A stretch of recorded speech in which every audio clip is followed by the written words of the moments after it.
பரமா குரு விஷ்ணு குரு சாஷா பரபரமா மகேஸ்வரா தஷ்மகி ஸ்ரீ குருவே குரு நமகா. காலம் கடந்து இந்த ஞானம் கிடைப்பது ரொம்ப அரிதையா. இந்த ஞான வழியை நல்ல முறையை நாடி பிடிச்சிக்குங்க. நான் சொல்வதெல்லாம் முற்றிலும் உண்மை. சித்தர்களுடைய வாக்கு என்னைக்கு பொய்க்காது. இது மனதை ஒருநிலைப்படுத்துங்க. ஒருநிலைப்படுத்தி 6 சக்கரத்தை நேராக ஒரு கோட்டில் நிப்பாட்டி மேலே ஏற்றணும். மேலே ஏற்றும்போது ஒவ்வொரு படிக்கும் ஒவ்வொரு சக்கரத்துக்கும் ஒவ்வொரு மந்திரங்கள் இருக்குது. அது மாதிரியா அந்த கீழே இருக்க குண்டலினி சக்தியை அடக்கிறதுக்கு அந்த மந்திரத்தை சொல்லி நெத்திக்கு நேராக ஆக்கியானத்தில் பொருந்தும்படியாக அந்த மூச்சை கரெக்டாக நிப்பாட்டணும். போகிறத வர்றதை கண்டுபிடிச்சிக்கணும். ஜாஸ்தியாக நம்ம மாற்றணும். சரமாற்றும் போது இப்போ வலது பக்கத்தில் மேலே இழுத்து இடது பக்கத்தில் மாற்றணும். இடது பக்கத்தில் ஏற்றி வலது பக்கம் மாற்றணும். புதுசாக பழங்க. அப்படி நமக்குள்ளேயே நாக்கு அங்கிட்ட இங்கிட்ட மாற்றி வச்சிங்கன்னா அது மாறும். அது தெரியணும். அதே இப்படி கை வச்சு செய்யலாம். செஞ்சிட்டு இருக்கும்போது இந்த கை தொடையில் அழுத்தி பிடிச்சிங்கன்னா இந்த சரமானது மாறும். வலது பக்கம் மாறும். இந்த கை அமுக்கி இப்படி பிடிச்சிட்டிங்கன்னா இந்த கையில் மாறும். விரலை வச்சு அழுத்த வேண்டியதில்லை, வலுத்தி இழுக்க வேண்டியதில்லை. இது இப்படி தான் சரமாதனம். அதுக்காக தான் அவங்க தண்டை வச்சுட்டாங்க. இந்த கையில் இப்படி வச்சுக்குவாங்க. மாற்றும் போது இந்த கையில் இப்படி வச்சுக்குவாங்க. இங்கிட்டு 1.5 நாளிகை, இங்கிட்டு 1.5 நாளிகை அப்படி மாற்றிக்கிட்டே இருப்பாங்க. மாற்றும் போது இந்த சுவாசம் மந்திரங்கள் சித்தியாகும்போது இந்த இடகையில் தான் இடகலையில் தான் வச்சு பண்ணுவாங்க. வலது பக்கம் இழுத்து இடது பக்கம் விடுவாங்க, இடது பக்கம் இழுத்து வலது பக்கம் விடுவாங்க. இது இப்படியே பண்ணிகிட்டு இருக்கும்போது தானாகவே சுழிமணியை திறக்கிறதுக்கு செய்யும். அந்த சுழிமணியில் இப்படி உண்ணாக்கு வச்சு அடைச்சிங்கன்னா மேலே சுழிமணிக்கு போகும் காற்று. இந்த காற்றை புஷ்ஷுன்னு ஊதிங்கன்னா அது கிடையாது. அதை உள்ளே அமைத்து அடக்கி மேலே ஏற்றணும். ஏற்றும் போது இந்த இடத்துல நெத்திக்கு நேரம் வரும். அது அப்படி இழுத்து அது ரோஷகம், பூரகம், கும்பகம் அப்படி பார்த்தா கும்பகம் இந்த நெத்திக்கு நேரம் நிற்கும் கும்பகம். அந்த கும்பகத்துலேருந்து அந்த மந்திரத்தை சொல்லணும். சொன்னீங்கன்னா அப்படியே ஒரு அமைதியான தியானத்துக்கு போகும். ரொம்ப தியானத்துக்கு போகக்கூடாது. கொஞ்சம் கம்மியாகவே பண்ணணும். புதுசாக பழகுங்க. நாங்கள் பண்ணுன்னா தெரியாது. அப்படியே அந்த கண்ணுக்குள்ளே ஒரு மின்னல் ஓடும் மாதிரி இருக்கும். அப்படி அந்த மின்னல் ஓடிட்டு இருக்கும். மின்னலை அப்படியே கொஞ்சம் கொஞ்சமாக நிப்பாட்டினா ஒரு ஒளி தோணும். ஒளி தோண்டி பளிச்சுன்னு இந்த 2 புருவத்தில் ஓடி நிற்கும்போது அந்த காதிலிருந்து ஒரு ரீங்கார சத்தம் வரும். அதுதான் பரமாத்மாவும் ஜீவாத்மாவும் சேரக்கூடியது. அந்த சவுண்டு, அந்த ஒலி கேட்கத்தான் நம்மளுக்கு குரு மந்திரம் நமக்கு சித்தியாகும். குரு மந்திரம் சித்தியாகிறதுக்கு இந்த தியானத்தை முறையாக நீங்கள் நல்லா பழகிக்கணும். ரேஷகம், பூரகம், கும்பகம் இந்த இடத்துக்கு வரும்போது கும்பகம். அப்போ அந்த ரேஷகம் பண்ணும்போது இடது கை பக்கம் இருந்து போகணும். சந்திரநாடி வழி போகணும் அந்த காற்று. அப்படி அப்புறம் 2வது சூரிய நாடி வழி விடணும்.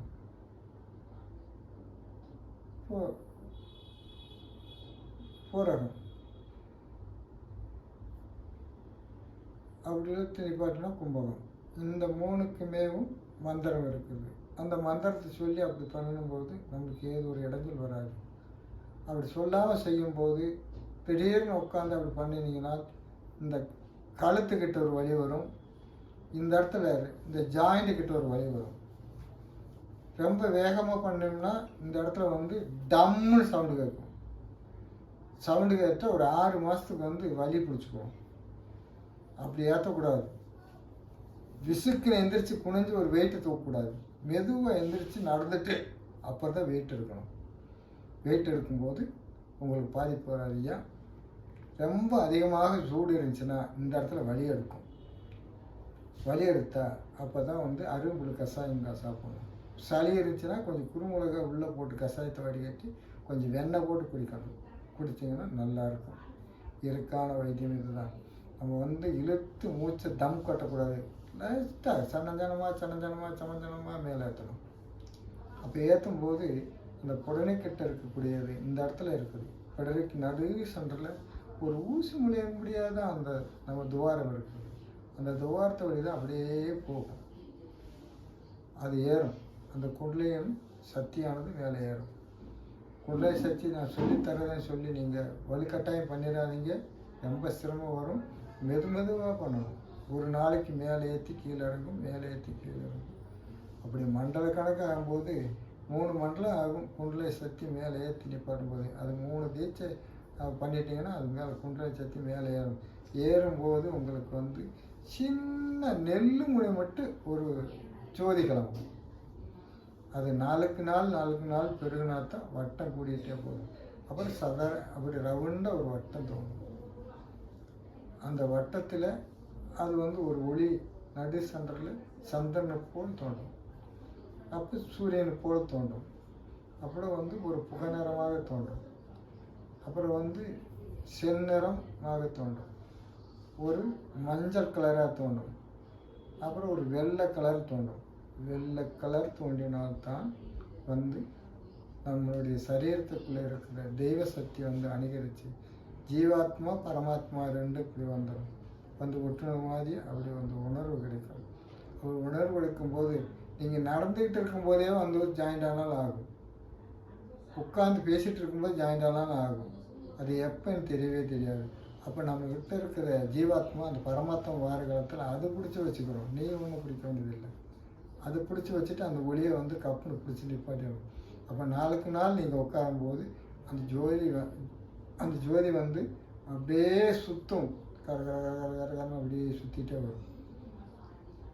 அந்த இப்படி சுற்றி வரும்போது உங்களுக்கு வந்து கண்ணுக்கு தோன்றும். இந்த படம் போட்டு காட்டுறாங்க பார்த்தீங்களா, அந்த மூலாதாரத்துக்குள்ளே வந்து இந்த மாதிரி இருக்குது இந்த ஜோதி.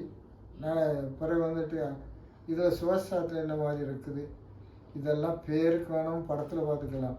நீங்கள் ஓடும்போது நீங்கள் வந்து பார்க்க முடியாது. ஜெராக்ஸ் எடுத்தால் தெரியாது. இந்த ஒளி வந்து நம்மளே உணரணும். அந்தந்த இடத்துல என்ன புகை நிறமாக இருந்தால் சதாசிவம்,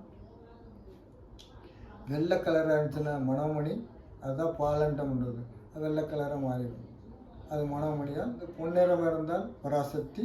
இப்படி ஒவ்வொன்றுக்கும் ஒவ்வொரு இது இருக்குது. கருப்பு கலராக இருக்கும். கருப்பு கலர் தெரியும், இருட்டுக்குள்ளே இருந்த மாதிரி இருக்கும். அதுதான் அது எப்போ உட்காந்தாலும் இருட்டு மாதிரியே இருக்கும். அது பழகும் போது அந்த இருட்டை வந்து ஒளிமயமான ஆக்குது. அந்த இருட்டு தான் வந்து பகவான். அவர் வந்து இருட்டு கணக்காக வச்சுக்குவார். இது ஏறவே விட மாட்டார். இந்த காலத்தை இப்படி திருப்ப முடியாது. சடக்கு சவுண்டு கேட்கும். அதை சொல்லி அவர்கிட்ட இருந்து நம்ம அந்த சாபத்தை நிவர்த்தி பண்ணால் தான் நான் ஃபஸ்ட்டு தான் சொல்லியிருக்கேன். சாபத்தை நிவர்த்தி பண்ணுங்க, நல்ல முறையாக இருக்கும். அதை பண்ணிவிட்டு இப்படி ஏற்றி இறக்குறது மட்டும் பழைய நான் சொல்லி கொடுத்துருக்கேன் இல்லையா. ஏற்றணும், பிறகு இறக்கணும், ஏற்றணும், இறக்கணும். அப்புறம் நாள் பட தானாகவே உங்களுக்கு வந்து தெரியும். நம்ம பண்ணியிருக்கிறோம், இது இத்தனை மணி நேரத்து வரைக்கும் நம்மகிட்ட இருக்கும், பிறகு கொஞ்சம் தனமாக மாறிடும் அப்படி சொல்லி இறங்கும்.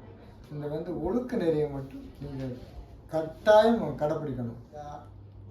ஒரு ஒரு ஒரு ஐயா வந்து கேட்டிருந்தாரு, விந்து தர்ப்பணம் எப்படி ஆகணும்னு கேட்டிருந்தாரு.